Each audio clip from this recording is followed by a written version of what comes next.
My name is Doctor Alan Finch. I am 74 years old. The man who holds that name, that title, he officially retired from the United States Army Medical Research Institute of Infectious Diseases, Usamriid, in 1998. The official record states that my retirement was due to health reasons, a weak heart. That's a lie. My heart is as strong as an ox. It's my soul that's weak. It's my memory that's diseased. I live in a small, meticulously clean apartment in a city I will not name. The windows are covered with blackout curtains, but not for the reason you might think. It's not the light I'm afraid of. It's the concrete, the brick, the asphalt.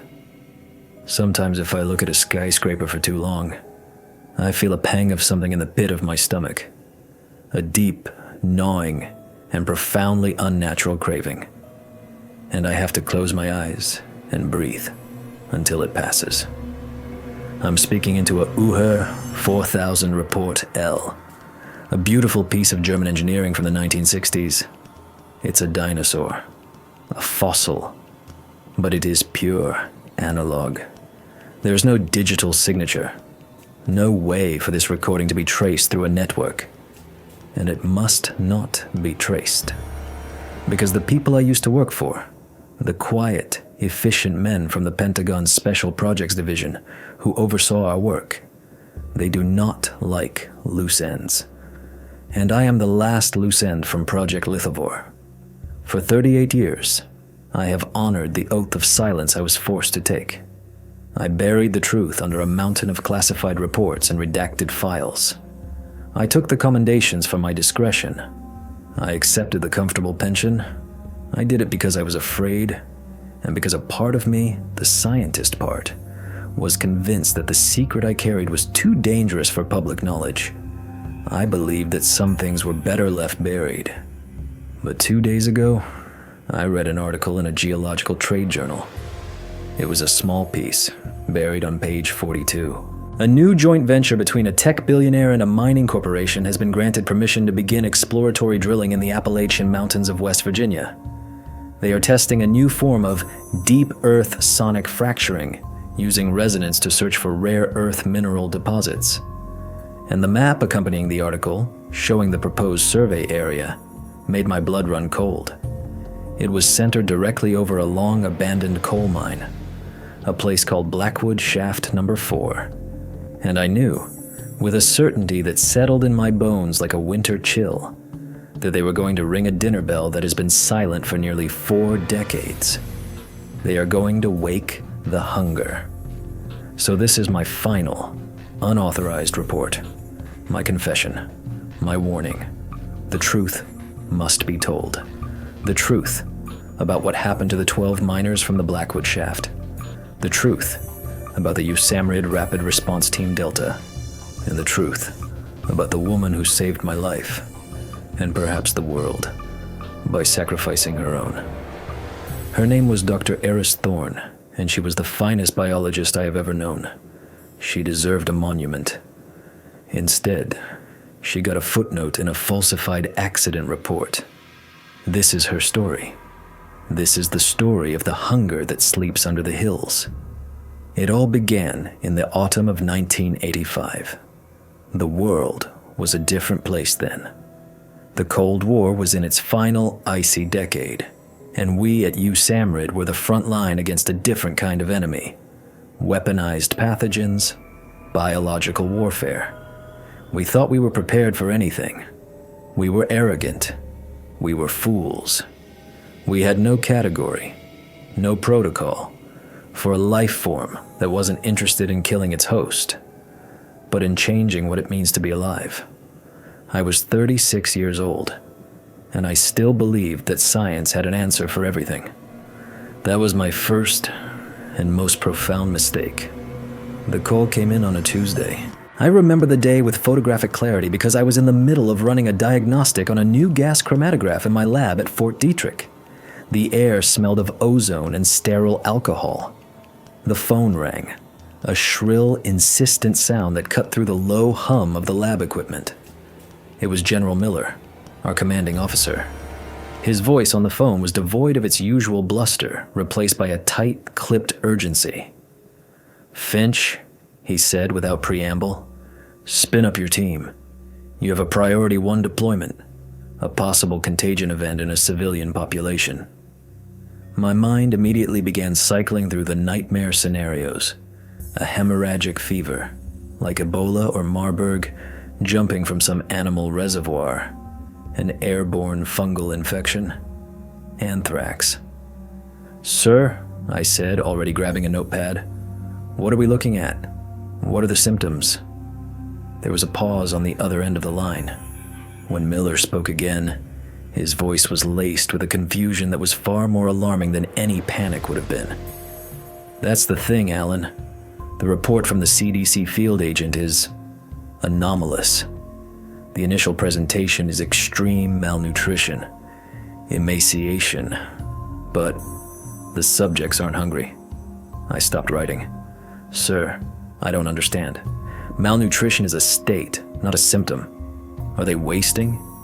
Is it a prion disease like Kuru?" "Negative," Miller said. "No neurological degradation reported. The subjects are, according to the report, they were found in a state of lethargy, but conscious. And here's the part that got my attention. 12 coal miners, a full shift, went missing for 3 days in a mine in West Virginia. When the rescue team found them, they were all alive, but they had lost, on average, 20% of their body mass.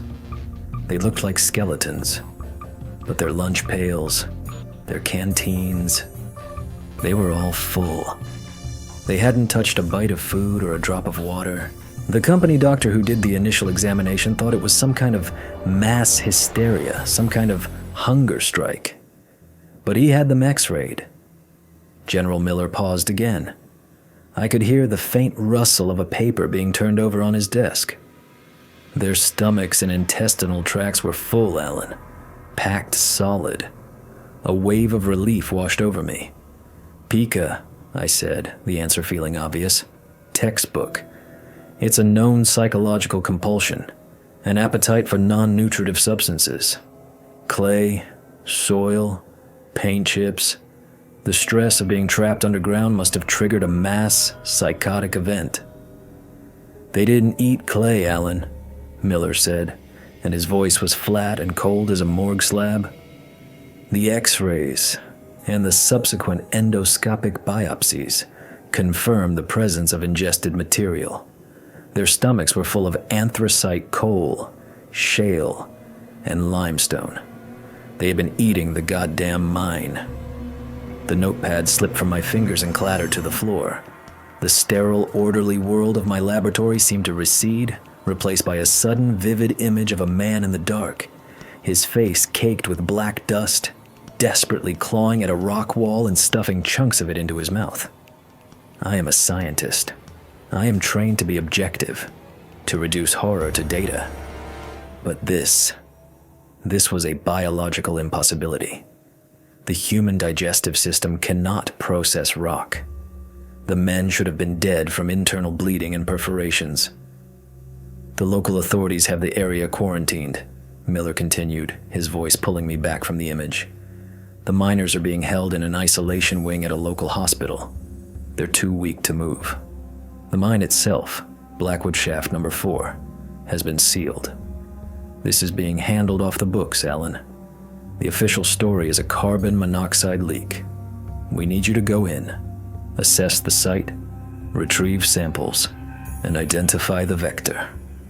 Dr. Thorne is already prepping her gear. A transport helicopter will be ready for you and your team in 90 minutes.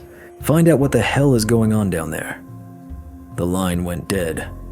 I stood there in the silence of my lab, the hum of the machine suddenly sounding like a low, predatory growl. Pica wasn't a disease. It was a symptom. A symptom of what? What kind of pathogen, what kind of toxin, what kind of environmental agent could rewrite one of the most fundamental, hardwired instincts of any living creature, the drive to eat, and replace it with a craving for stone? It was a violation of the very principles of biology. Life eats life. It doesn't eat the world itself. I called Eris Thorne on the internal line. She picked up on the first ring. Eris was our lead virologist and field biologist, a woman whose mind moved at a speed that always left me slightly breathless. She was brilliant, intuitive, and had a habit of seeing patterns where the rest of us just saw chaos. "Did you get the call?" she asked, her voice calm and focused. "I did," I said, still trying to wrap my mind around the impossible data. "What do you make of it? A neurotoxin from a pocket of natural gas? Some kind of undiscovered fungus with psychotropic properties?" I was grasping at straws, trying to fit this monstrously square peg into the round hole of my scientific understanding. "I don't know, Alan," she said, and there was a note in her voice I had never heard before. It wasn't fear. It was a kind of intellectual awe. But it feels ancient. It feels like something that has been sleeping for a very, very long time. It's not a disease as we understand it. It's a repurposing, a biological hijacking. Something taught those men a new kind of hunger. Her words hung in the air between us, pregnant with a terrible significance. A new kind of hunger. We were being sent to investigate a medical mystery, a contagion. But in my heart, I felt a cold dread coalesce. We weren't just going to fight a disease. We were going to meet the thing that taught it. We were going to the schoolhouse. The journey to Blackwood Shaft number 4 was a descent, both literally and metaphorically. The first stage was a C-130 Hercules transport plane from Maryland to a small, decommissioned air base in West Virginia. The inside of the plane was cavernous and cold, the roar of the 4 turboprop engines a constant bone-jarring drone. Our team was small, elite. There was myself and Eris Thorne representing the science. We were accompanied by a 2-man security and logistics detail from the Army's Chemical Corps, Sergeant Brolin and Specialist Miller. Brolin was a thick-necked, taciturn man who looked like he had been chiseled from the same granite as a war memorial. Miller was his opposite, young, barely 22, with a nervous energy and a habit of checking his gear obsessively. And then there was the 5th member of our initial team, a man who introduced himself only as Graves. He wasn't military. He wasn't a scientist. He was from Interagency Liaison, which was a polite euphemism for the CIA or some other 3-letter spook shop. He was our political minder, our babysitter, sent to ensure the official story held and that the science did not contradict the narrative. He was a man in a gray suit, with gray eyes and a face that seemed designed to be forgettable, and he spent the entire flight taking meticulous notes in a small black notebook. He was the first sign that this was more than just a public health crisis. This was a matter of national security. From the airbase, we were transferred to a Black Hawk helicopter for the final leg of the journey into the Appalachian Mountains. As the helicopter lifted off, the world of neat, orderly grids and paved roads fell away. Below us, the earth became a rumpled green blanket of trees, stretching to every horizon. The mountains rolled on and on, ancient, silent, and folded in on themselves, hiding their secrets in deep, dark valleys and hollows. It was a landscape that felt profoundly old, a place that had existed long before man and would exist long after we were gone. The pilot was a local, a reservist called up for the task. He was a lean, weather-beaten man with a cynical squint and a wad of chewing tobacco tucked into his cheek. He flew the helicopter with a casual, almost lazy grace, his hands resting lightly on the controls. "You folks from the government?" he asked over the headset, his voice a gravelly drawl. "Hear about the mess up at the Blackwood pit?" Major Kincaid, our military liaison who had met us at the airbase, a stern, by-the-book officer, answered before I could. "That information is classified, son." The pilot just chuckled, a dry, rustling sound. "Ain't nothing classified in these hills for long, Major. Word gets around. Besides, I know what you are. Seen your kind before. Usamriid. Fort Dietrich. You only show up when something real bad crawls out of the ground. He banked the helicopter, following the curve of a deep, wooded ravine. You want to know what the old-timers say about that place? About the Blackwood Seam? Local folklore is not relevant to our mission, Kincaid stated flatly. But Eris leaned forward. I'd like to hear it, she said, her voice inviting. The pilot glanced back, his eyes lingering on Eris for a moment before turning back to the controls. They call it rock fever, he said. It ain't a real thing, you understand? Just a story they tell. Say that sometimes a man spends too long in the deep seams, down in the dark, where the coal is old and black as a sinner's heart, and he starts to change. He gets quiet, stops eating the food his wife packs him. They say he starts hearing things. A sound, like a singing or a humming, coming from the rock itself. And he gets a look in his eyes. A hungry look, but not for food. My scientific mind was already dismissing it. Stress-induced auditory hallucinations. Malnutrition causing cognitive changes. Every part of the folklore had a rational medical explanation. It was a classic ghost story. A way for a community to process the inherent dangers of their profession. What kind of hungry? Eris asked, her voice quiet. The wrong kind, the pilot said, and a sliver of something that wasn't cynicism crept into his voice. They say the man starts getting thin, wasting away. But he's strong, stronger than he ought to be.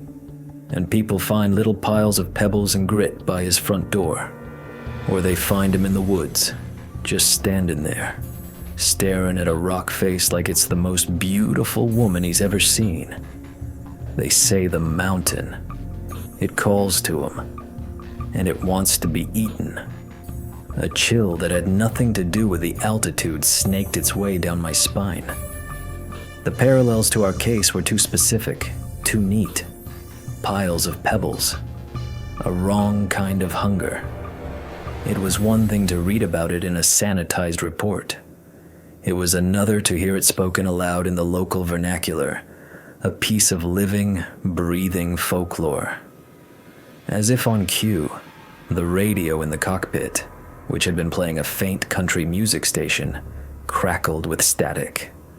The music was abruptly cut off, replaced by a strange, rhythmic sound. It was a soft, percussive clicking. Click, tack, click. Click, tack, click. It was a clean, dry sound, like two stones being tapped together in a steady, unhurried rhythm. What is that? Specialist Miller asked, his nervous energy spiking. Is that a numbers station?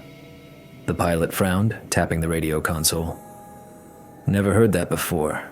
Some kind of interference from the mountains, I reckon. Full of iron ore. Plays hell with radio signals. He switched the radio off.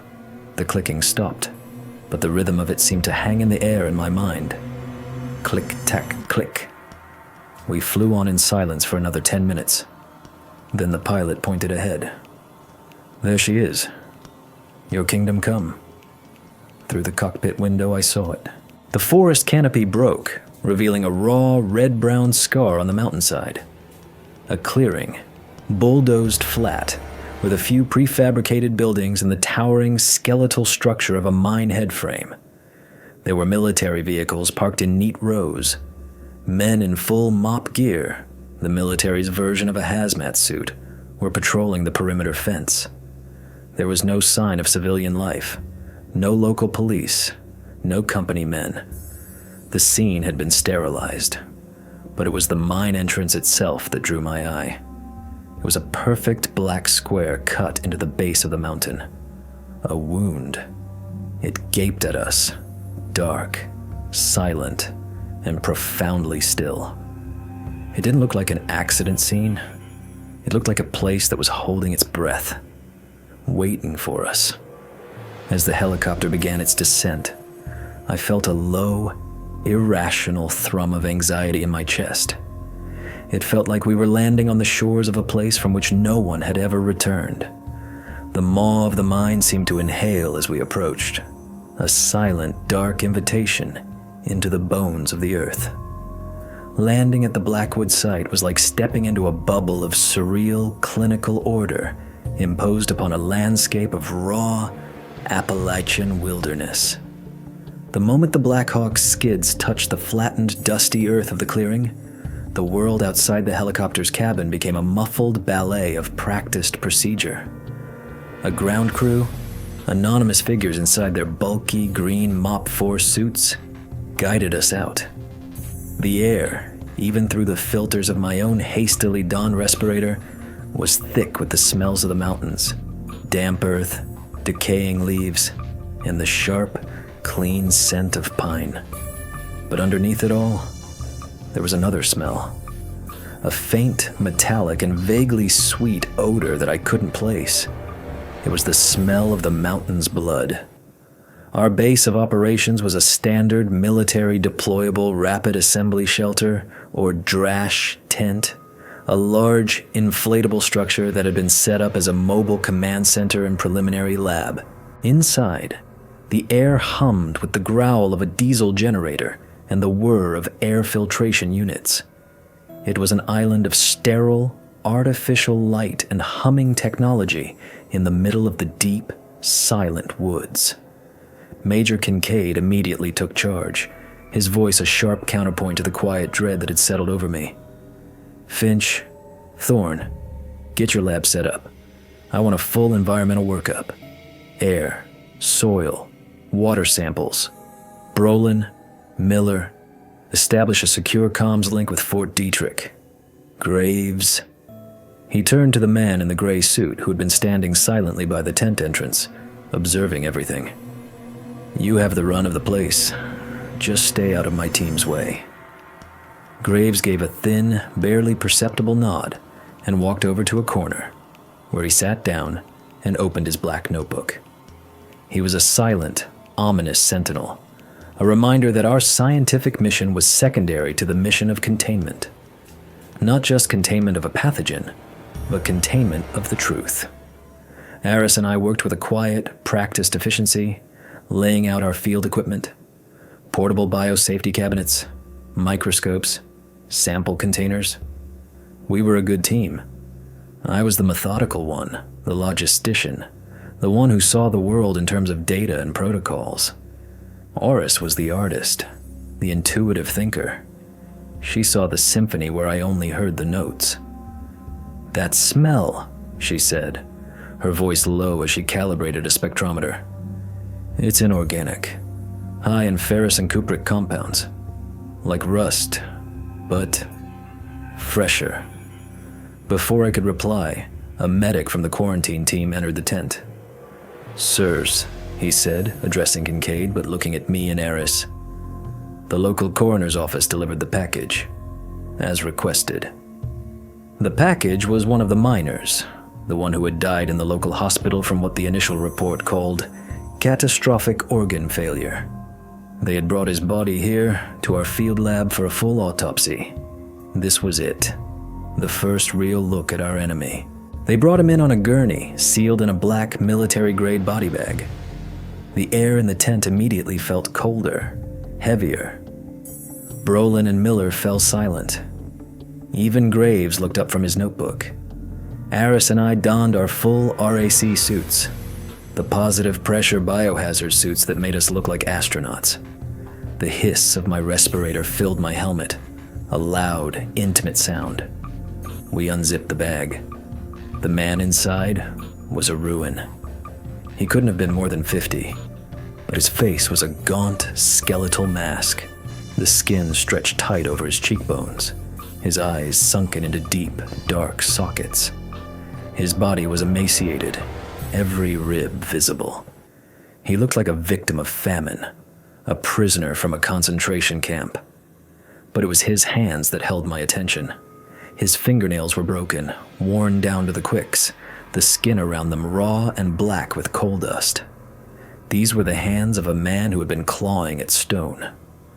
"Let's begin," Aris said, her voice calm and professional through the comms in my helmet. but I could see the intense focus in her eyes through her faceplate. I made the first incision, the Y incision, from the shoulders down to the sternum, and then to the pubic bone. Standard procedure. But the moment my scalpel cut through the skin, something was wrong. There was no blood. Or rather, the blood that was there was thick, dark, and syrupy, almost like crude oil. It didn't flow. It oozed. Hemorrhagic and coagulation abnormalities, I noted, my voice sounding tinny and distant in my own ears. Massive dehydration. But the real horror was waiting for us when we opened the abdominal cavity.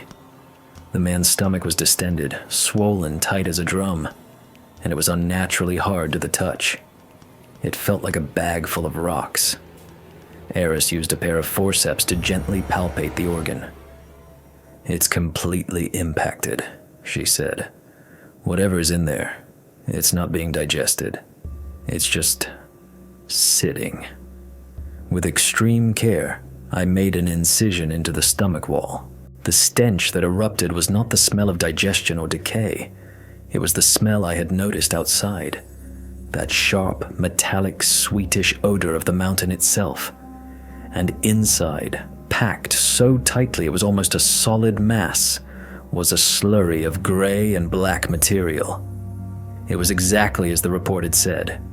Coal, shale, and fragments of limestone, slick with a thick, dark mucus. But as I looked closer, I saw something else. Something the X-rays couldn't have shown. Woven throughout the mass of rock and mucus were fine, thread-like filaments. They were a pale, sickly green color, and they seemed to be pulsing with a faint, almost imperceptible light of their own. "My God," Eris whispered, leaning in closer. "It's a mycelial network. It's a fungus." She carefully took a sample with a pair of sterile tweezers, placing the small piece of rock and its attached filaments into a sealed petri dish. "It wasn't the man who was eating the rock, Alan," she said, her voice filled with a terrible dawning understanding. "The man was the vessel. The fungus was eating the rock. It was using his body as a mining tool, as a digestive system. He wasn't the host. He was the machinery." We stood there for a long moment, looking down at the ravaged body on the cold steel table. The entire paradigm of our investigation had just shifted. We weren't dealing with a pathogen that attacked a person. We were dealing with a predator that wore a person like a suit. My eyes drifted from the body to the miners' abandoned lunch pails, which the team had collected and lined up on a separate table. They were old-fashioned, domed, metal lunchboxes. I walked over to one, my heavy suit boots clomping on the tent floor. I opened it. Inside was a neatly wrapped sandwich, an apple, and a thermos. Untouched. Perfect. I looked from the wholesome, uneaten food to the man on the table with a stomach full of stone, and a single, terrifying question echoed in the humming silence of the tent. What could be so powerful that it could overwrite the simple, profound joy of eating a sandwich and replace it with a ravenous hunger for the dead, sterile rock of the earth? The answer, I knew with a chilling certainty, was waiting for us just beyond the tree line, inside the silent, breathing darkness of Blackwood Shaft Number 4. The first night at the Blackwood site was a long, sleepless vigil played out against a symphony of unfamiliar sounds. The deep, primeval forest that surrounded our small, brightly lit clearing was not silent. It was alive with the rustle of unseen animals, the hoot of a distant owl, and the constant whisper-soft sigh of the wind through the pine needles. Every sound seemed amplified. Every shadow seemed to move with a purpose of its own. The autopsy had stripped away any sense of clinical detachment.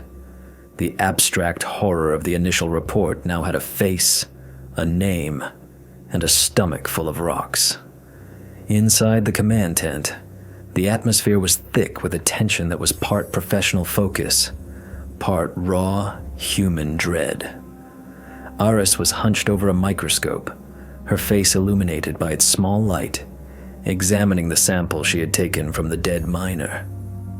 I was at a different station, trying to analyze the air samples we had collected from the mine entrance. The data was maddeningly inconclusive. There were no unusual airborne toxins, no anomalous gas concentrations, nothing that could explain what had happened to those men. "Anything?" I asked her, my voice feeling loud in the relative quiet. She looked up, her eyes weary but alight with a fierce intelligence. "The filaments are definitely biological, a form of mold or fungus, but unlike any terrestrial species I've ever seen. The cellular structure is crystalline, and the bioluminescence is not a chemical reaction in the traditional sense. It's more like a solid-state energy transfer, like a living fiber optic cable. It's incredibly efficient." She paused, running a hand through her already messy hair. "But there's something else. There are no reproductive structures, no spores, no hyphae. At least, not on this sample. It seems to be inert, dormant." "So it's not airborne," I said, a wave of relief washing over me. If the vector wasn't in the air, containment was 1,000 times easier. "I don't think so," she said, though she didn't sound entirely convinced. "Maybe it requires direct contact. Ingestion." The conversation was interrupted by Specialist Miller, the young comms tech. He was sitting at his radio console, headphones clamped over his ears. He pulled them off with a grimace. "Sir," he said, looking at Major Kincaid, "I keep getting that same interference on the shortwave band, the clicking." "Filter it out, Specialist," Kincaid grunted, not looking up from the map he was studying.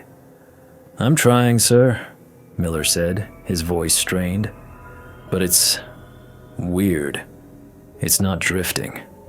It's on a fixed frequency, and it's getting stronger. It's giving me a hell of a headache." He rubbed his temples. "And I've got this weird taste in my mouth, like I've been sucking on a wet penny." I exchanged a look with Eris. A metallic taste in the mouth could be a symptom of heavy metal poisoning, or a neurological reaction to a number of toxins. "Maybe you should get some fresh air, Miller," I suggested. He nodded gratefully and slipped out of the tent. I watched him go, a knot of unease tightening in my stomach, a headache, a strange taste. The symptoms were vague, easily dismissible. But in this context, nothing was dismissible. I couldn't sit still. The generator hum was getting on my nerves. I needed to move. I told Kincaid I was going to do a perimeter check. He just nodded. I stepped out of the blinding light of the tent into the deep, velvet dark of the Appalachian night.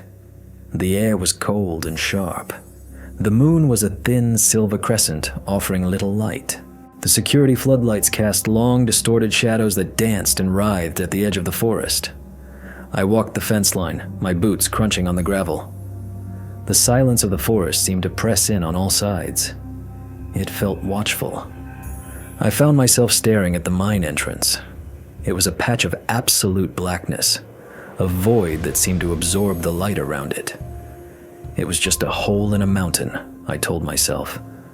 A geological feature. But I couldn't shake the feeling that it was an eye. A dull, unblinking reptilian eye, staring out from the ancient rock. And as I watched, I saw it. Deep within the darkness, a light. It wasn't the beam of a flashlight or the flame of a lantern. It was a soft, gentle pulse of sickly green light. It bloomed for a second, illuminating nothing but itself, a ghostly, ethereal glow. Then it faded, plunging the entrance back into absolute blackness. I held my breath, my heart hammering against my ribs. Had I imagined it? Was it a trick of my tired eyes? Then it pulsed again, brighter this time. A slow, steady, rhythmic beat. A heartbeat. Glow, fade, glow, fade. It was the light from Eris's sample, but magnified 1,000 times. It was alive. It was the luminous, beating heart of the mountain. I stood frozen for what felt like an eternity, mesmerized by the silent, hypnotic rhythm. I felt a strange pull, a current of curiosity so strong it was almost a physical force, urging me to walk closer, to step into the darkness, to see the source of the beautiful, terrible light. I had to consciously force myself to take a step back, to break the spell. I turned and walked briskly back to the command tent, my mind racing. I had to tell Aris. I had to tell Kincaid. This changed everything. The organism wasn't dormant. It was active. It was awake. And it was calling. When I got back to the tent, I found Aris and Kincaid standing over Specialist Miller. He was sitting on a cot, his face pale and beaded with sweat.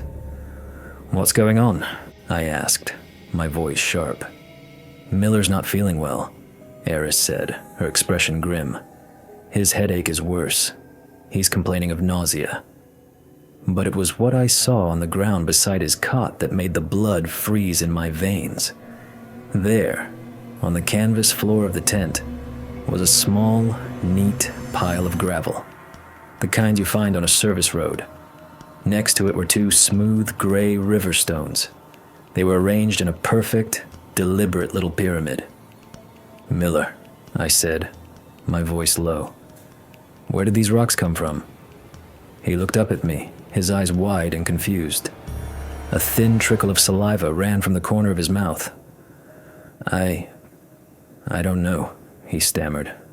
I just woke up and they were there."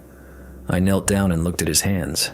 His fingernails, which had been clean an hour ago, were caked with dirt and grit. He had been outside. He had been collecting them. And he didn't even remember doing it. The hunger, the wrong kind of hunger, had taken root. It wasn't just in the mine anymore.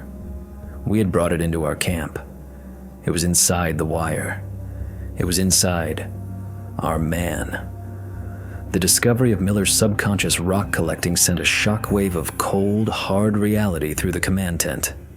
The theoretical horror had become an immediate practical crisis. Major Kincaid, who until now had been a stern but peripheral figure, stepped firmly into his role as military commander. His face was a mask of controlled fury. "Quarantine him," he snapped, pointing at Miller. "Now. Full isolation protocol.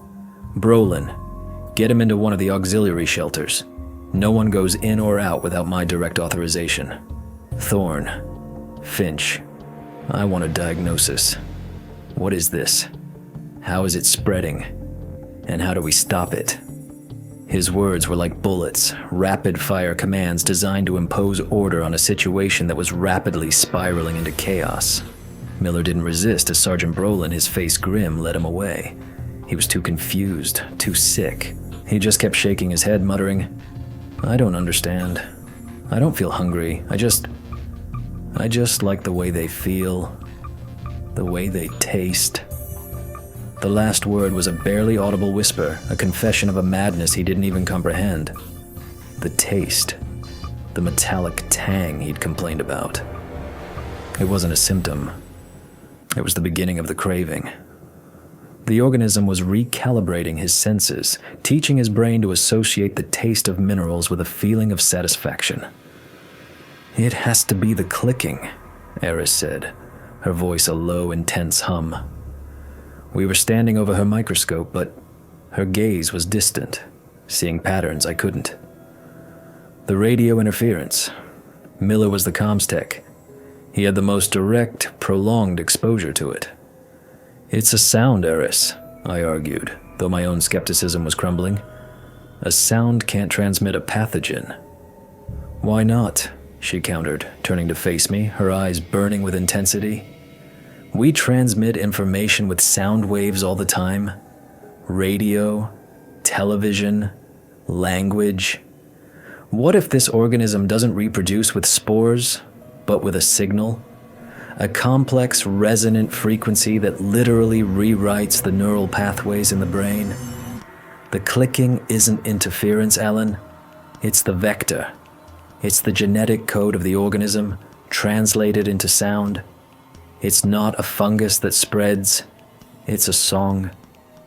The idea was so far outside the bounds of established biology that my mind struggled to find a foothold. A pathogenic song. A biological signal that infected the brain. It was the stuff of science fiction, not a Usamriid field report. But it was the only theory that fit all the facts. The lack of airborne spores, the specific targeting of the miners, and now, Miller. The pulse of light I saw in the mine, I said, the pieces clicking into place with a terrifying logic. It was rhythmic, like a heartbeat, like a broadcast. Exactly, Eris said. Light and sound. It's communicating, or calling. And whatever it is, its heart is down there, in that shaft. We have to go in. We have to see it for ourselves. We need a primary sample from the source. Kincaid, who had been listening to our exchange, made his decision. All right, Thorne, Finch, you two go. Brolin will accompany you for security. I'm staying here to manage the quarantine and maintain the link with Dietrich. And Graves. He looked over at the quiet man in the corner. You're coming with me. Graves gave a slight, almost imperceptible frown, clearly displeased at being separated from the primary investigation team, but he simply nodded. The preparation for the descent was a tense, meticulous ritual. We climbed into our full RAC suits, the cumbersome white armor that was our only protection against an enemy we didn't understand. We checked our air supplies, our helmet comms, our high-intensity headlamps. Brolin carried a standard-issue M16 rifle, a weapon that we all knew, on some deep, instinctual level, would be utterly useless against the thing we were going to face. How do you shoot a song? How do you kill a hunger? Entering the mine was like stepping out of the world.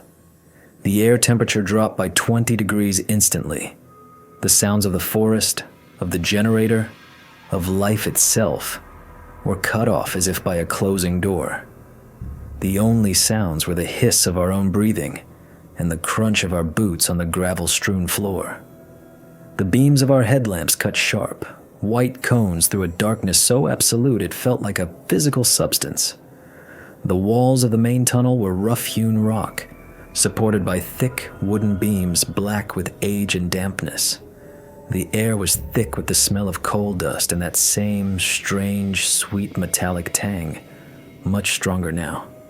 It coated the back of my throat.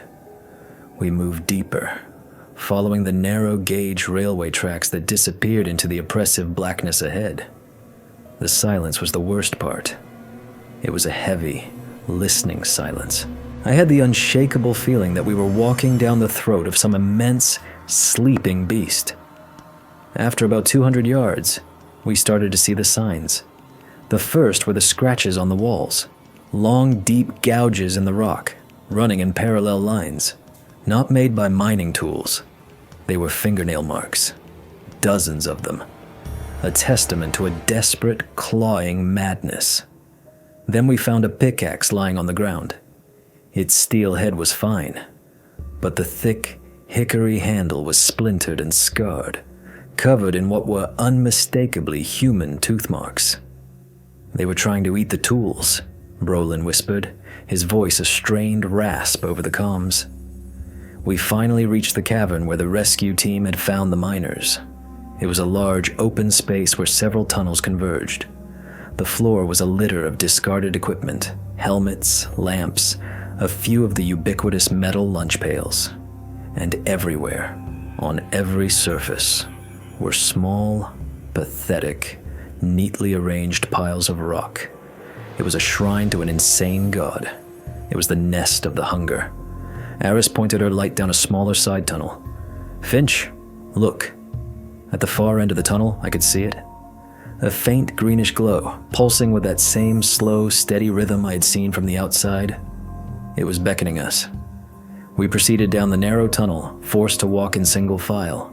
The glow grew stronger, brighter with every step, the pulsing light casting our long, distorted shadows on the walls around us.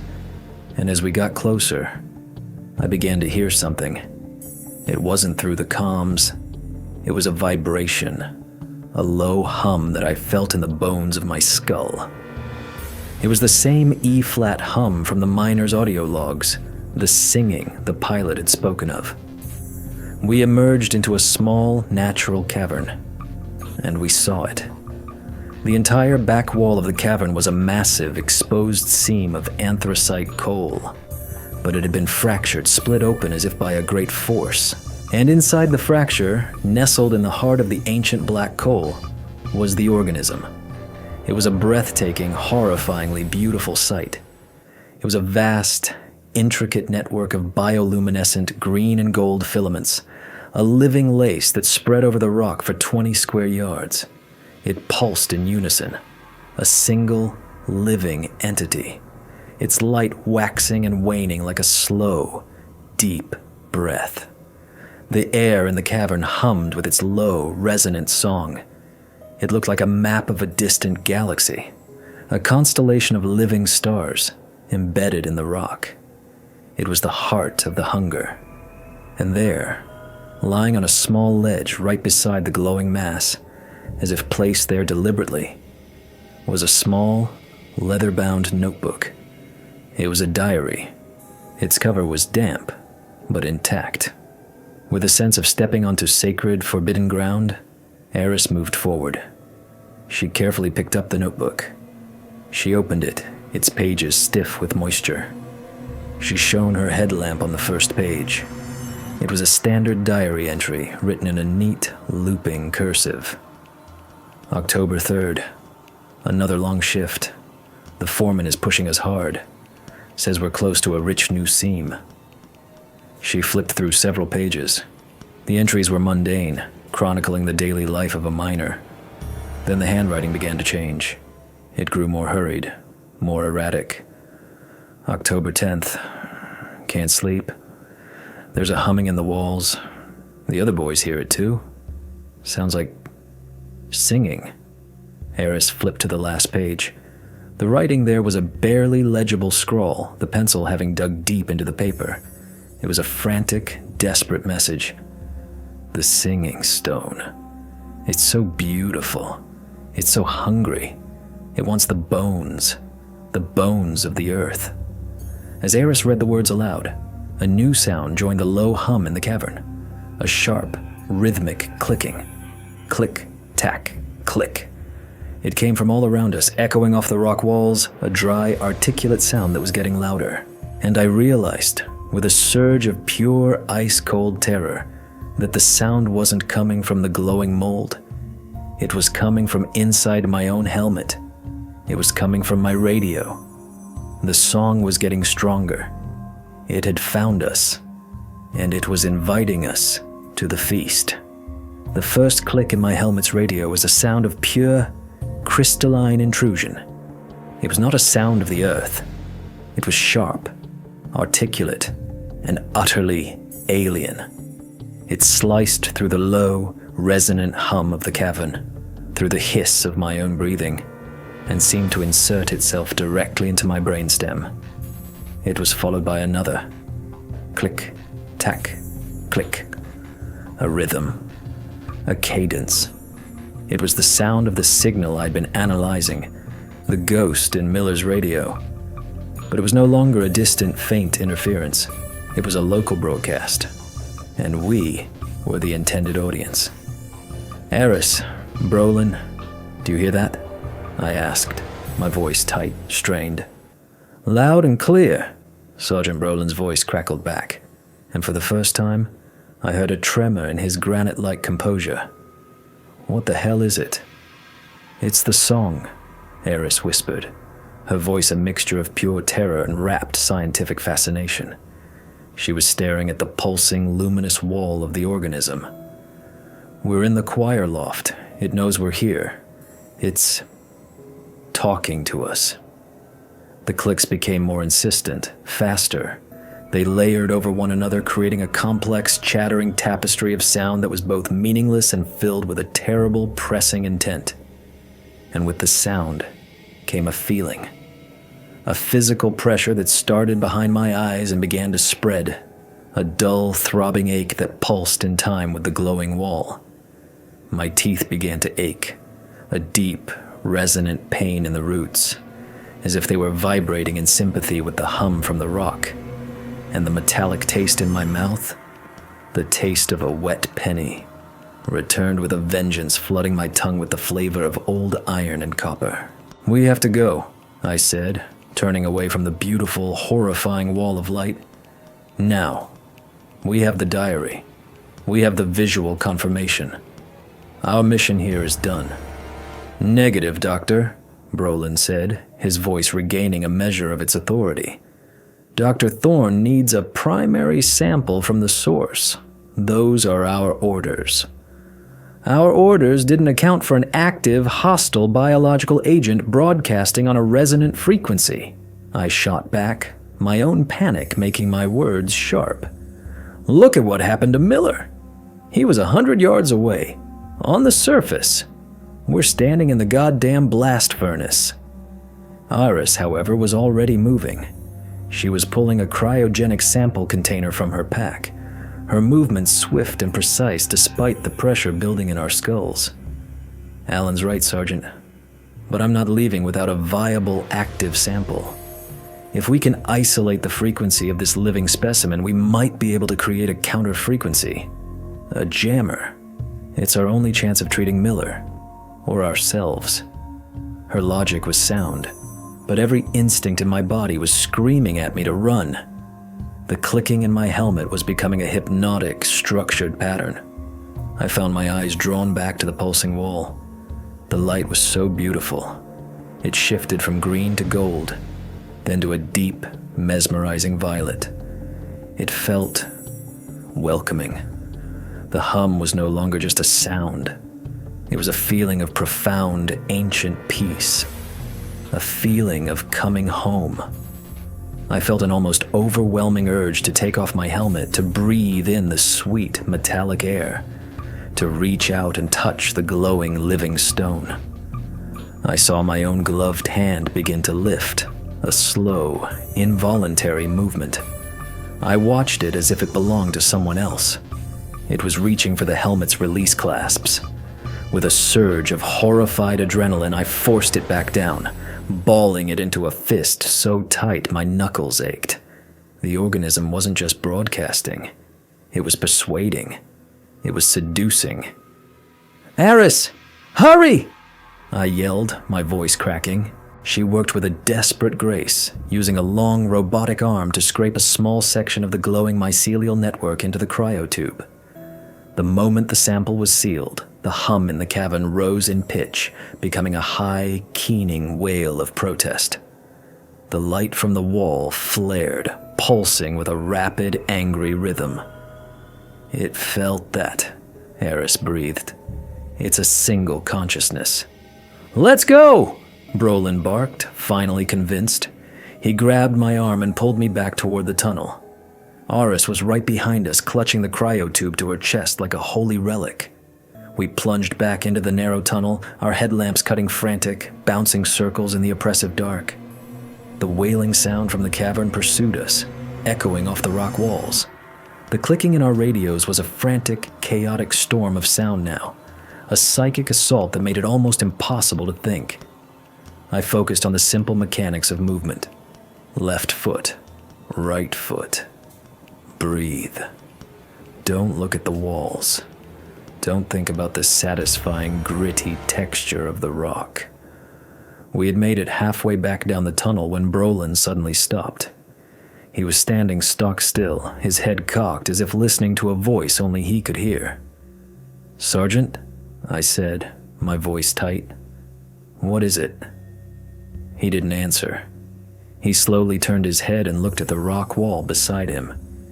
He lifted his hand, the one not holding his rifle, and gently, almost lovingly, caressed the rough, damp surface of the coal seam. I saw his thumb rub back and forth over a small crystalline inclusion in the rock, his touch a gesture of profound tenderness. "It's so quiet in here," he whispered, his voice a strange, dreamy murmur. "The song is so clear." "Brolin, snap out of it!" Aris shouted, her voice sharp. "That's the organism talking, not you!" But he was already lost. His eyes, visible through his helmet's faceplate, were unfocused, milky. He was looking at the rock with an expression of intense, rapturous longing. The same look a starving man might give a banquet. "We have to leave him," I said, the words tasting like poison. "He's gone. If we stay, it will get us too." "No," Eris said, her voice fierce. "We don't leave anyone behind." She moved to grab his arm, but as she did, Brolin's head snapped towards her. The dreamy expression was gone, replaced by a flash of raw, animal hostility. He let out a low growl, a sound that was not entirely human, and shoved her back. He was strong, far stronger than he should have been. The shove sent Eris stumbling back into me. And then he turned his back on us, facing the direction of the main cavern. He took one step, then another, walking back towards the light, back towards the song. He was a man being reeled in by an invisible line. He was going home, and we were left alone in the dark, with the terrible knowledge that the infection wasn't just a possibility anymore. It was a certainty. It was a race. And we had just lost one of our runners. Watching Sergeant Brolin, our protector, our anchor of military discipline, turn and walk calmly back into the embrace of the pulsing light was one of the most profoundly terrifying moments of my life. He didn't run. He didn't scream. He walked with the placid, determined gait of a man who has finally understood his purpose. We had lost him. Not to a monster with claws and teeth, but to a whisper, to a song that had promised him a peace we couldn't offer. "We can't help him," I said to Eris, my voice a ragged whisper that was barely audible over the frantic clicking in my helmet and the pounding of my own heart. "If we go after him, we'll end up just like him. We have to get to the surface. We have to warn Kincaid." Oris stood frozen for a moment, her light still trained on the empty tunnel where Brolin had disappeared. I could see the conflict in her face, the war between her duty as a doctor and the cold, hard logic of survival. Finally, she nodded, a single sharp jerk of her head. "You're right," she said, her voice grim. "Let's move." We turned and began a stumbling, frantic retreat through the winding corridors of the mine. The journey that had been filled with a sense of creeping dread on the way in was now a desperate, panicked flight. Every shadow seemed to leap out at us. Every drip of water from the ceiling sounded like a footstep behind us. The low hum of the mountain seemed to be vibrating in the very air we were breathing through our suits. A constant, oppressive presence. But the real battle was no longer in the tunnels around us. It was inside our own skulls. The clicking sound in our radios was a relentless, percussive assault. But it was starting to change. It was no longer just a random, chaotic noise. Patterns were emerging, melodies. A complex atonal symphony was being constructed, note by note, inside my head. It was the most intricate and intelligent sound I had ever heard. A beautiful, terrifying mathematics of pure tone. And with the song came the thoughts. They weren't my thoughts. They slipped into my mind, sly and uninvited, masquerading as my own internal monologue. "It's not so bad," a voice that sounded like my own whispered in my head. "The hunger isn't a curse. It's a clarification. A simplification." I stumbled, catching myself against the rough rock wall. The texture of the stone, even through the thick material of my glove, sent a jolt of something that felt disturbingly like pleasure through my arm. It felt solid, real, more real than the flimsy, organic shell of my own body. "Flesh is temporary," the voice continued, smooth and reasonable. "Flesh rots, it weakens, it dies, but the earth is eternal. To consume it is to become part of that eternity. To join with something permanent. Isn't that what all life seeks? Permanence? No," I grunted aloud, shaking my head violently, trying to dislodge the insidious logic. It's a trick, a psychic illusion caused by the resonant frequency. I was trying to fight a philosophical argument with scientific jargon, a flimsy shield against a devastatingly seductive idea. "What did you say, Alan?" Eris asked, her voice strained. She was a few feet ahead of me, her own pace unsteady. "The thoughts?" I gasped. It's talking. It's trying to convince me." "I know," she said, her breathing heavy. "It's showing me things. The crystalline lattice of a quartz vein, the slow, patient pressure that forms a diamond. It's showing me the beauty of its world.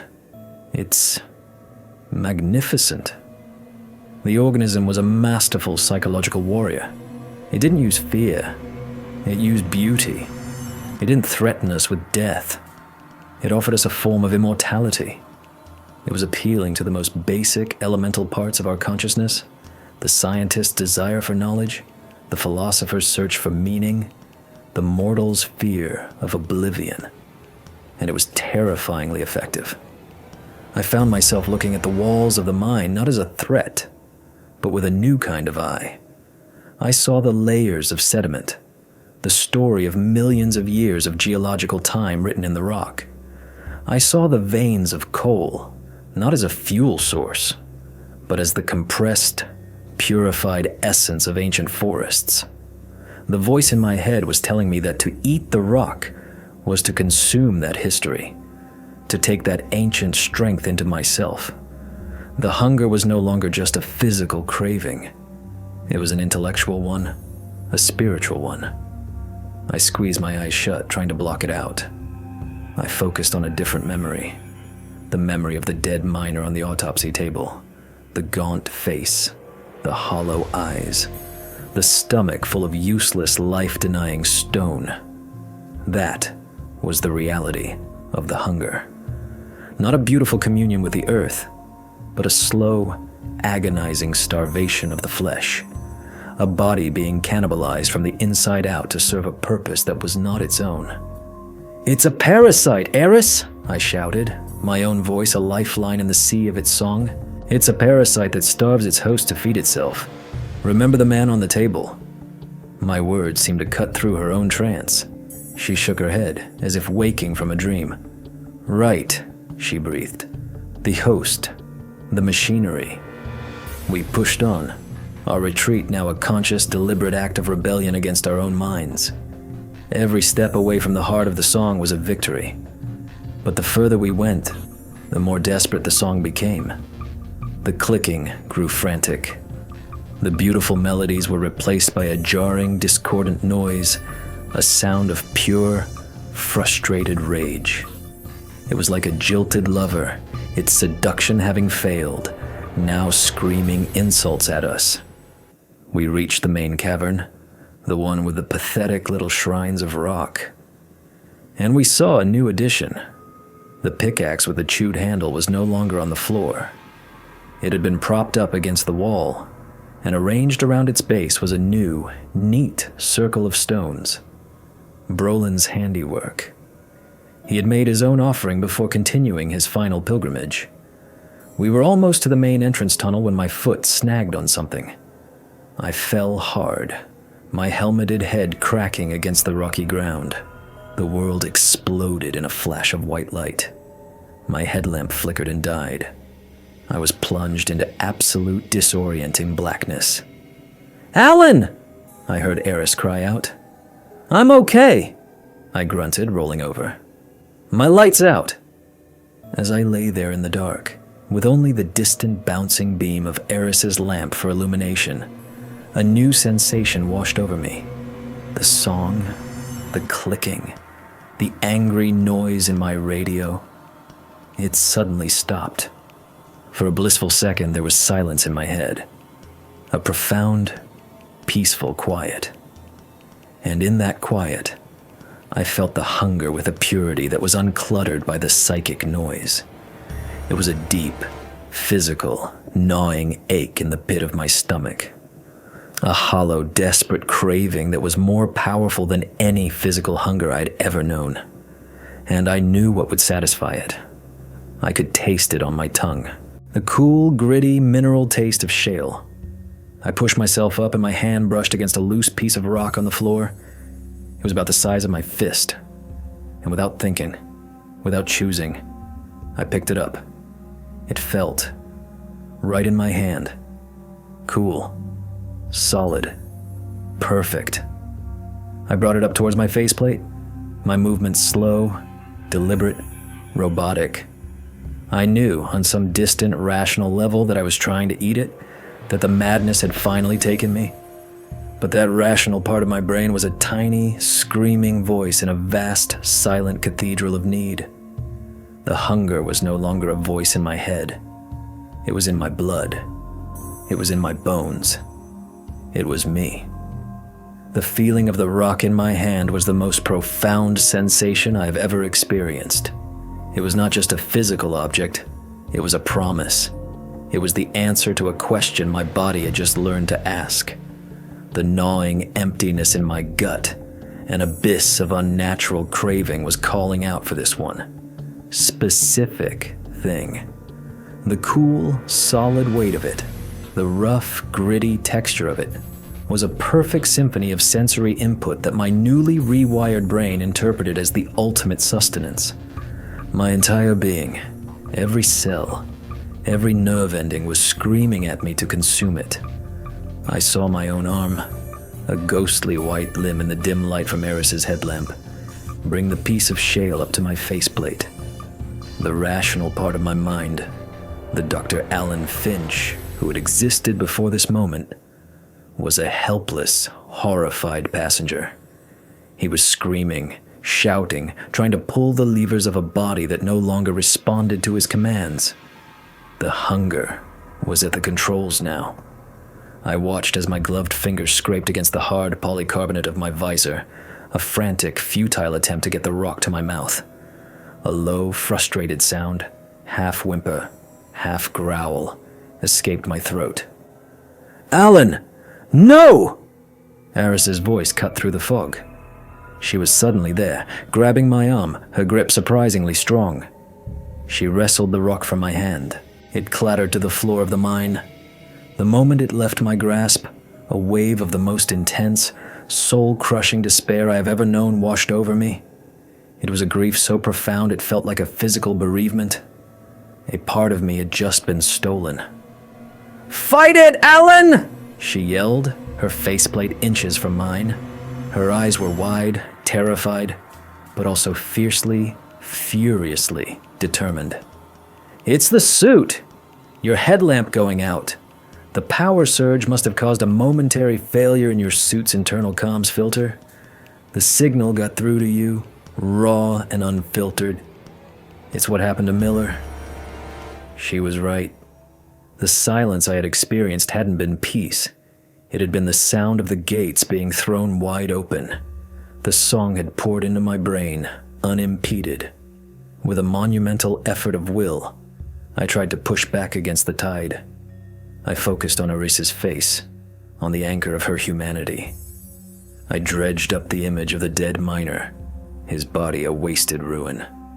It's a lie, I told myself. The words, a desperate mantra. It's a lie. It's a lie. It's a lie.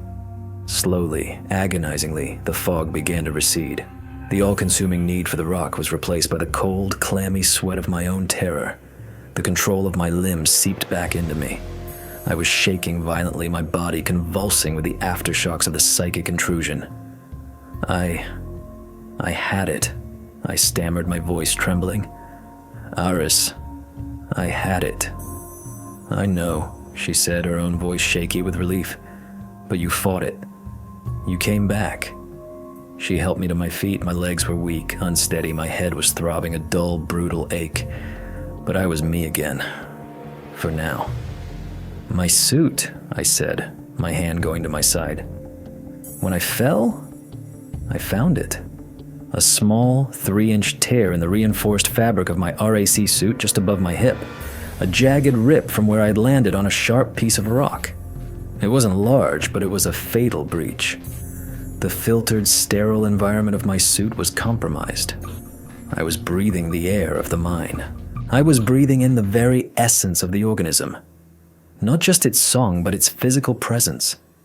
It was only a matter of time before the hunger came back, stronger this time, and took me for good.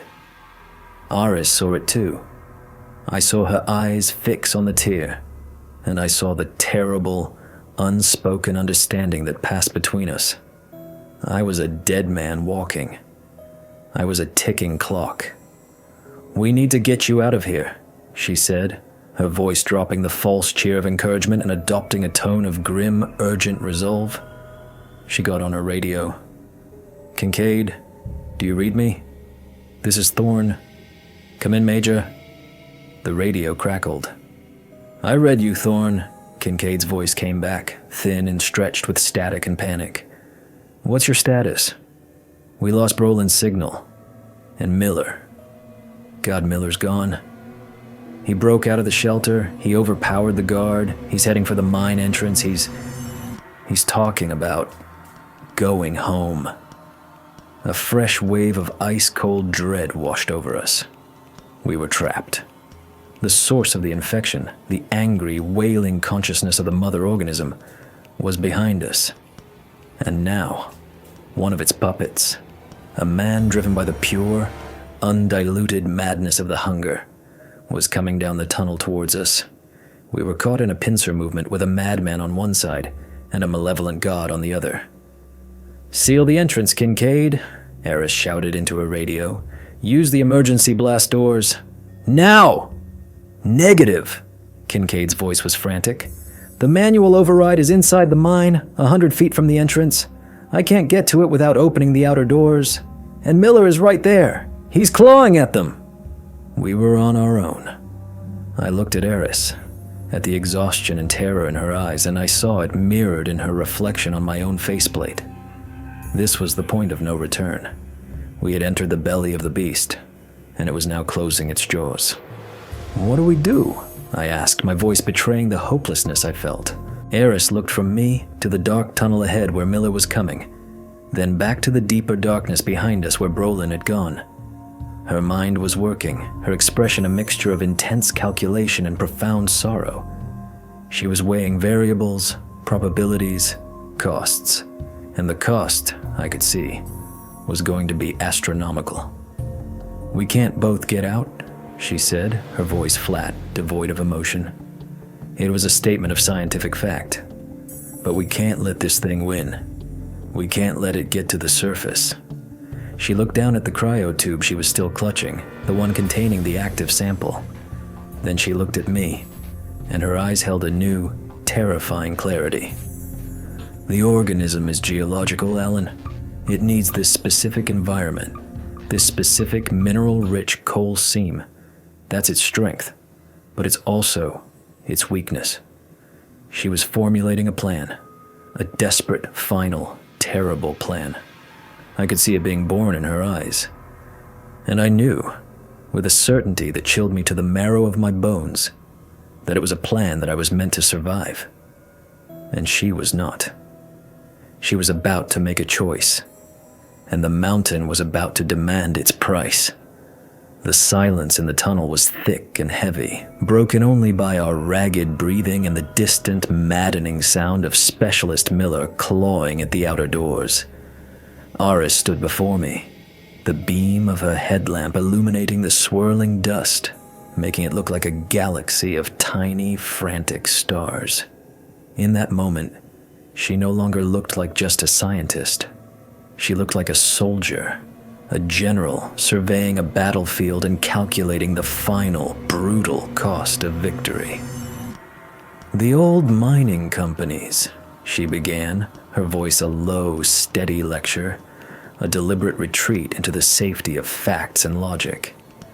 "In the 1940s and 50s, they used extensive blasting charges to open up new seams, but they were unstable, prone to sympathetic detonation. Most of the unused charges were removed, but according to the schematics Kincaid has, some of the deeper, more unstable placements were never recovered. They were simply sealed off. They're still down there, Alan. Dozens of crates of military-grade dynamite sweating nitroglycerin for 40 years. I stared at her, the implication of her words dawning on me like a black sun. Aris, no. The primary support pillars for this entire section of the mine are located less than 50 yards from the main cavern, she continued, ignoring me, her voice gaining speed and intensity as the equation solved itself in her mind. The schematics show a major fault line running directly beneath them. If those charges were detonated, it wouldn't just be a cave-in, it would be a localized seismic event. The entire mountainside would collapse. Millions of tons of rock burying this place, this organism, under 1,000 feet of granite and limestone. You can't, I said, my voice a pathetic croak. You'll never make it back out in time. I'm not trying to make it back out, she said, and the simple, devastating finality of her words struck me dumb. She looked at the rip in my suit. You're compromised, Alan. The hunger is already in your blood. Your only chance is to get to the surface, get into a sterile environment, and start a course of chelation therapy. We have to hope we can purge the mineral compounds from your system before the craving becomes permanent. You're the control group now. You're the only one who can carry the warning. She gently took the heavy satchel of sample containers and research notes from my shoulder. She added her own cryotube, the one with the glowing, living heart of the organism inside. You will take this, she said, pressing the satchel into my hands. You will get to the surface. You will tell Kincaid to pull everyone back to a 5-mile radius. And then you will get on a helicopter, and you will not look back. You will take this data to Fort Detrick. You will make them understand. You will make them listen. This wasn't a choice she was offering me. It was an order. It was the last will and testament of Dr. Aris Thorne. I won't leave you, I said, my voice thick with a useless, impotent grief. You will, she said, and her voice was steel. This is the only variable in the equation that works. My life, for the containment of a species-level threat. It's a logical, sound, and necessary trade. You are a man of science, Alan. You understand that. Tears were streaming down my face, fogging the inside of my visor. I was watching the greatest mind I'd ever known, the bravest person I'd ever met, calmly and rationally, planning her own execution for the good of a world that would never even know her name. She placed her gloved hand on the side of my helmet, a gesture of profound and final intimacy. It's okay, Alan, she said, her voice softening. In a way, this is what we were trained for, to stand between humanity and the things that want to devour it. I just never thought the thing would be a rock that sings. She gave a small, sad, beautiful smile. Now go. That's an order from your superior officer. I couldn't speak. I could only nod, a stupid, jerking motion. She turned to face the deep, humming darkness from which we had just fled. She took a deep breath, and I could hear it over the comms, the sound of a woman steeling herself for the final, lonely walk. I'm going back for Brolin's rifle, she said. I may need it. Then I'm going to find those charges. Aris, I started, but I didn't know what to say. Thank you. I'm sorry. I love you. All the words were too small, too hollow. Just get the data out, Alan, she said, her voice already distant. Make it matter. And then she began to walk, back into the darkness, back towards the song. I was left alone, clutching the satchel of her life's work, a helpless, weeping witness. I turned and began my own retreat, a stumbling, broken thing, each step away from her feeling like a physical betrayal. My radio was still open. I could hear her. I could hear her steady, controlled breathing. I could hear the crunch of her boots. It was my only connection to her, a fragile electronic thread. I heard her reach the main cavern. I heard her find Brolin's rifle. I heard her begin the search for the explosives, her path guided by a 40-year-old map and an iron will. And all the while I could hear the song in the background, the humming and the clicking, growing more intense, more seductive. The mountain knew what she was planning, and it was singing to her, trying to turn her, trying to make her one of its own. I heard her start to falter. Her breathing became ragged. I heard her stumble. I heard her whisper, "Oh God, it's so beautiful, Alan. The patterns, the light, it's showing me the bones of the earth." She was succumbing. The hunger was winning. The tendrils of the song were wrapping around her mind, her soul. I wanted to scream, to tell her to stop, to run. But I was miles away, a ghost on the radio. And then, through the psychic noise, I heard her voice clear and sharp, one last time. A final act of defiance, a scientist's observation. "It's not just eating, Alan," she gasped, her voice a revelation. "It's building. It's turning the mountain into a resonator, an antenna. It's trying to call something else." The line went dead for a second, then crackled back to life. It was just her breathing now, shallow and fast. Then, a single, final, garbled phrase, a poetic epitaph for a world she was about to save. "The hunger. It's a craving for the earth's bones." I heard a click, not the clicking of the song, a small, sharp, mechanical click, the sound of a detonator being armed. Then came the roar. The roar was not a sound, it was a physical event. It was a wave of pure, kinetic force that traveled through the rock, through the air, through the very bones of my body. The ground beneath me bucked and heaved like a living thing. I was thrown from my feet, slammed against the tunnel wall with a violence that knocked the breath from my lungs and sent a fresh spiderweb of cracks across my damaged faceplate. The world became a maelstrom of noise, a symphony of destruction composed of the shriek of tortured rock and the deep, gut-wrenching groan of a mountain tearing itself apart. The tunnel behind me, the path I had taken from Aris, the one that led back to the heart of the song, simply ceased to exist.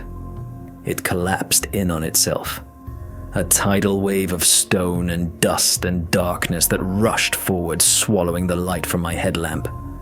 The concussion wave hit me a second later, a hot, violent wind that screamed past me, extinguishing my light and plunging me into absolute, profound blackness. My radio, which had been filled with the sound of Aris's last moments, went silent, replaced by a deafening, piercing tone of pure static. The thread had been cut. I lay there for an eternity, pinned to the floor by the sheer, overwhelming sensory assault.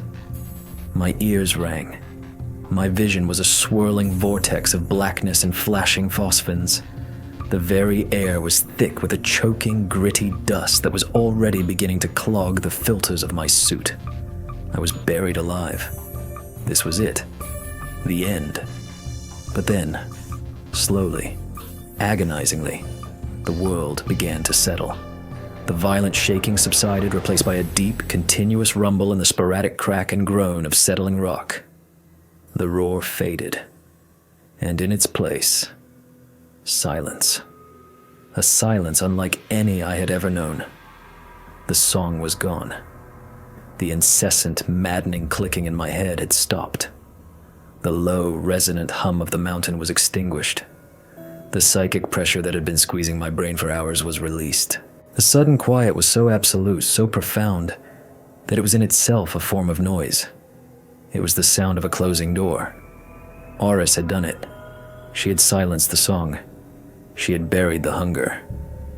I pushed myself up, my body a symphony of its own, a chorus of aches and bruises. I fumbled at my helmet, my shaking hands finding the manual switch for my headlamp. I flicked it. Nothing. The bulb was smashed. I was blind. Panic, cold and sharp, tried to claw its way up my throat. I was alone, in the dark, deep beneath a collapsing mountain, with a torn suit and a brain that had been scraped raw by an alien consciousness. Survival was a statistical improbability. But then I remembered her last command. Get the data out. Make it matter. My survival was no longer about me. It was about her.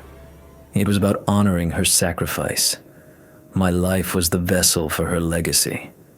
That thought gave me a strength I didn't know I possessed. I began to crawl, feeling my way through the darkness.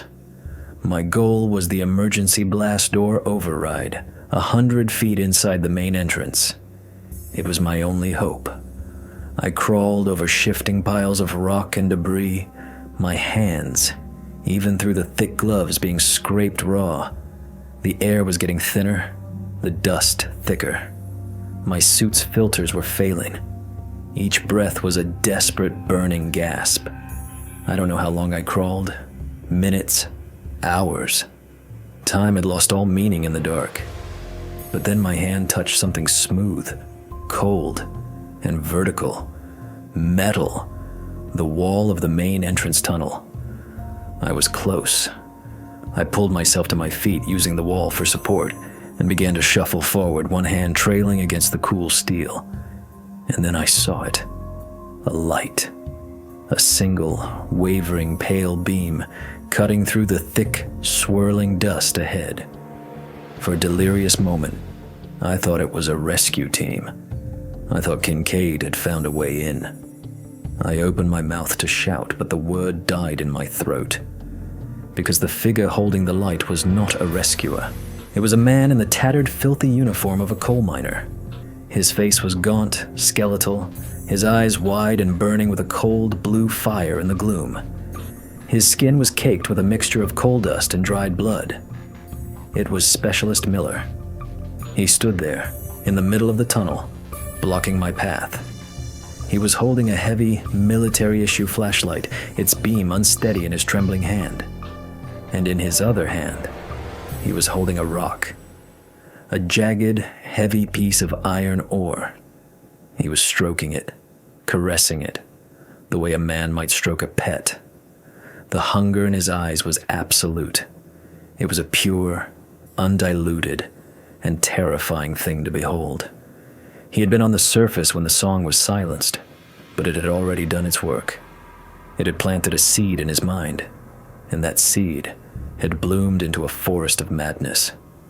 He saw me. His head tilted, and a low, guttural sound rumbled in his chest. He was no longer Miller. He was just a vessel, a piece of machinery animated by a dead god's last command. He began to walk towards me, his steps slow, deliberate, shuffling. He lifted the rock, his intentions unmistakable. The final echo of the mountain's hunger, the last dying ghost of the song, was coming to claim me. And I was alone, in the dark, with nothing but a satchel full of research and the memory of a woman who had died to give me this one last, impossible chance. The mountain had fallen silent, but the war for my survival was not over yet. It had just become terrifyingly personal. The confrontation with what was left of Specialist Miller was not a fight. It was a collision of two opposing desperations. In the swirling, dust-choked darkness of the collapsed tunnel, he was a totem of the hunger that had consumed him, a walking corpse animated by a single, all-powerful need. And I was a vessel of a different kind, a container for Aris's last hope, fueled by a grief so profound it had burned away my fear. He shuffled towards me, the rock held high like a sacred talisman. The beam of his flashlight danced wildly, illuminating his face in stark, terrifying flashes. His eyes were not the eyes of a man. They were the eyes of a craving, pure and simple. There was no recognition in them, no memory of the nervous young soldier who had complained about a headache that now seemed a lifetime ago. "Miller," I said, my voice a raw rasp. I didn't expect a response. I was just talking to myself, to the ghost of the man who was about to try and kill me. "It's over. The song is gone." He answered with a guttural roar and lunged. For a man who was essentially starving to death, his strength was inhuman. It was the last furious energy of the organism, a final twitch from its severed nerve endings. He swung the rock. I threw myself to the side, the satchel of Eris's data clutched to my chest like a shield. The rock smashed against the steel wall of the tunnel, the impact echoing like a gunshot, sending a shower of sparks into the dusty air. I scrambled back, trying to put distance between us. He was a creature of pure instinct now, and my only advantage was the flickering ember of reason that Eris had saved in me. I couldn't outfight him. I had to outthink him. I looked around frantically, my eyes trying to pierce the gloom. The tunnel was a wreck of fallen beams and shattered rock. My gaze fell on a thick, heavy power cable snaking down from the ceiling, its rubber insulation torn in several places, revealing the bright copper wires within. It was one of the main power lines for the mine's ventilation system. The generator on the surface was gone, destroyed in the collapse. But there were emergency battery backups somewhere, and a deep, residual charge could linger for hours. It was a long shot, a desperate, insane gamble. Miller was coming again, his breathing a harsh, wet rattle. He was between me and the cable. I did the only thing I could think of. I feinted to the left, and as he followed, I dove to the right, rolling over a pile of debris. The movement sent a fresh wave of agony through my bruised body, but it worked. I was past him. I scrambled to the cable, my torn suit offering little protection. I grabbed it with both hands. It was thick, heavy, and slick with moisture. I began to pull, heaving with a strength born of pure adrenaline. The cable was secured to the ceiling with heavy steel clamps. I yanked and twisted, feeling the clamps begin to groan and bend under the strain. Miller turned, his movement slow, confused, like a predator that has lost track of its prey. He saw me. He let out another roar of fury and charged. He was 10 feet away when the first clamp gave way. The heavy cable sagged, swinging down like a dead serpent. He was 5 feet away when the second one snapped. The cable fell, landing in a deep pool of stagnant water that had collected on the tunnel floor. The moment the exposed copper wires hit the water, the world turned white. A brilliant blue-white arc of electricity erupted from the water, a miniature lightning storm in the confines of the tunnel. The air crackled with the smell of ozone. Miller was standing right in the middle of it. His body went rigid, his back arching violently.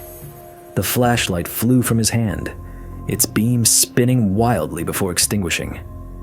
He didn't even have time to scream. The massive electrical charge coursed through him, and for a single horrifying second, his entire body was silhouetted by the unholy light, a dark, human-shaped hole in a field of pure energy. Then he collapsed, falling face first into the electrified water with a final, ignominious splash. The arcing stopped. The only light was the faint, hellish blue glow of the shorting cable as it fizzled in the water. The only sound was the hiss and crackle of electricity. Then, silence. I lay there, gasping, my heart hammering against my ribs. I had killed him.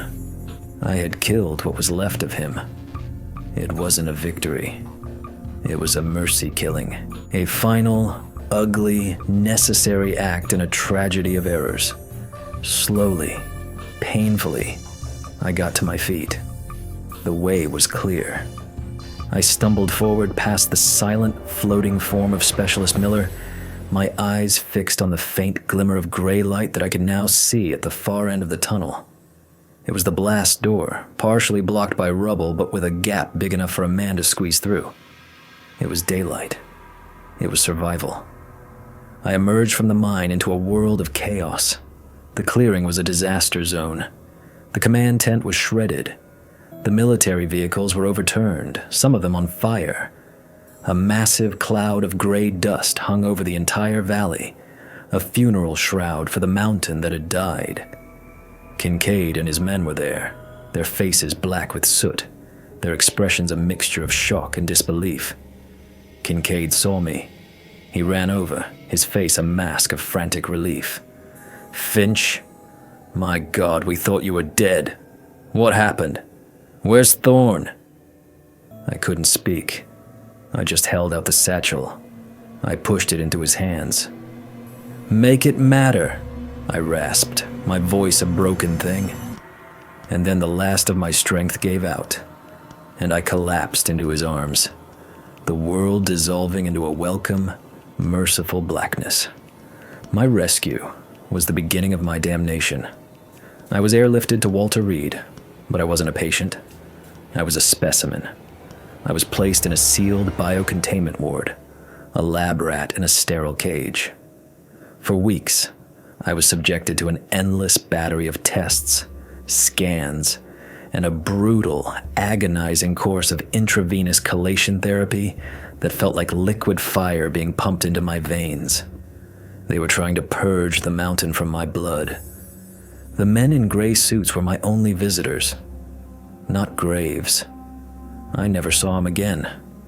These were new men, higher up the food chain. They were not interested in what had happened. They were interested in what I knew. I told them everything. I told them about the song, the light, the hunger. I told them about Eris. I showed them her notes, explained her theories, her final, desperate sacrifice. They listened patiently, their faces impassive. When I was finished, one of them, a silver-haired man with cold, intelligent eyes, slid a thick file across the table to me. It was the official report. Operation Bedrock. The incident at Blackwood Shaft No. 4, it stated, was a tragic mining accident. An unexpected pocket of methane gas had been ignited by faulty equipment, causing a catastrophic collapse. The miners, along with a Usamriid consultation team, Doctors Finch and Thorne, and Sergeant Brolin, were tragically lost. The report was a masterpiece of fiction, a seamless, believable lie. Dr. Thorne and Sergeant Brolin will be awarded the Distinguished Service Medal, posthumously, the man said, his voice devoid of any emotion. Their families will be told they died heroes, trying to rescue the trapped miners. And me? I asked, my voice hollow. Dr. Alan Finch died a hero as well, the man said. The world thinks you are dead. It is better that way. It is cleaner. They were erasing me. They were burying Eris's truth under a mountain of their own. A mountain of paper and lies. Her research, I said, my hand trembling as I pointed to the satchel. The data. You have to. The data will be classified at the highest level, the man interrupted gently. It will be studied. Your colleague's sacrifice will not be in vain, I assure you. But it will never see the light of day. The world is not ready for this, Doctor. The knowledge that there is a form of life on this planet that perceives us as nothing more than biological mining equipment. That is a truth that our civilization could not bear. He was right. I knew he was right. But it didn't make the lie any less bitter. They let the chelation therapy run its course. It worked. Or at least they told me it did. The physical craving for the minerals faded, replaced by the phantom limb of a hunger I would carry with me for the rest of my life. When I was deemed clean, they gave me a new name, a new history, a new life. A quiet, academic existence at a small, out-of-the-way university, where I could be monitored. I became a ghost, haunting the fringes of a world I was no longer truly a part of. For 38 years, I kept their secret. I honored Eris's sacrifice with my silence, believing it was what she would have wanted.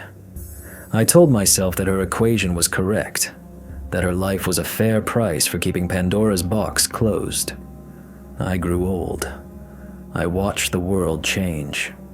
I watched humanity build its towers of concrete and glass, its cities of steel and stone, and I would feel a faint echo of that old, wrong hunger, a whisper that told me what a magnificent feast we were building. But now, they're going back, with their sonic drills and their deep earth fracturing. They're going to knock on that closed door. They're going to wake the things that sleep in the bones of the earth. The organism I saw may be dead, buried under 1,000,000 tons of rock. But Eris's last, garbled message haunts me. It's trying to call something else. What if the song wasn't a lure for its prey? What if it was a broadcast? A signal sent out into the void, waiting for a response? What if the hunger we encountered was just an outpost? A single, lonely spore that landed on this planet millennia ago and has been patiently, quietly calling for its family to come home. That is the fear that has driven me to make this recording. That is the truth that has finally outweighed my fear of the men in suits. Eris didn't just silence a song. She interrupted a call. And now, a new generation of arrogant, curious men are about to unwittingly press the redial button. My part is done. The tape is running out.